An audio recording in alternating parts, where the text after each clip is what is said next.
اچھا جی بشرا. سر میں یہ کہہ رہی تھی کہ اگر ان لوگوں نے اتنی بڑی نیشنل 34 نیشنل ان لوگوں نے آرگنائز کی ہے تو اس میں اگر یہ لوگ اس طرح کرتے تو اس سب پلیئر جو ایتھلیٹ جو تو وہ ڈس ہارڈ ہو جاتا ہے, چاہے وہ کوئی بھی کھیل ہو. یہ تو اولمپک ایسوسی ایشن کا معاملہ ہے, اس صوبے کا معاملہ ہے جہاں پر یہ گیم ہو رہے ہیں, اور یہ تو انتظامیہ کا مسئلہ ہے. اس طرح تو گیمز خراب ہو رہے ہیں, تباہ ہو رہے ہیں, اس کا اسٹینڈرڈ خراب کریں گے یہ لوگ. سر کئی سارے پلیئر جو ہے نا اس میں اچھے سے, مطلب نیشنل انٹرنیشنل پلیئرز ایسے ہوتے ہیں کہ وہ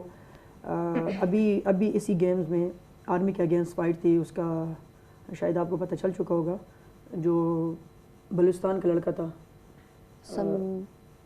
ثناء اللہ, بہت اچھا فائٹر ہے باکسنگ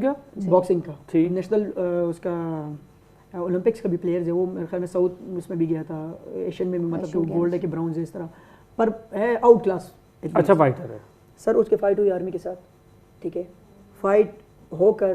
زبردست, سب کو دنیا کو پتہ چل گیا بھائی ثناء اللہ جیت رہے. وہاں پر انہوں نے کیا کیے, وہاں پر جب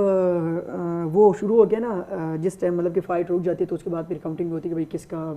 مطلب کہ اس کا کیا کہتے ہیں فائنل رزلٹ آتا ہے. تو رزلٹ انہوں نے جب اعلیٰ گولا ادھر ادھر دیکھے کہ بھائی بلوچستان کے تو سارے لوگ بیٹھے ہوئے, سارے ایتھلیٹس, اور ثناء اللہ کے چاہنے والے پورا بلوچستان ثناء اللہ کے چاہنے والے,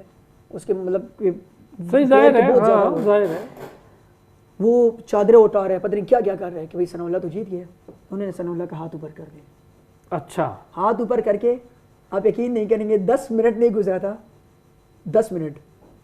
کہ آرمی کے لڑکے کو جیت دے دی. دوسرے کا ہاتھ کھڑا کر, دوسرے کا یہ تو ہاتھ نہیں کھڑا کیے, نیچے آ گئے. اچھا نیچے آ کے چپ کر کے انہوں نے ڈیسیجن چینج کر کے آرمی کے لڑکے کو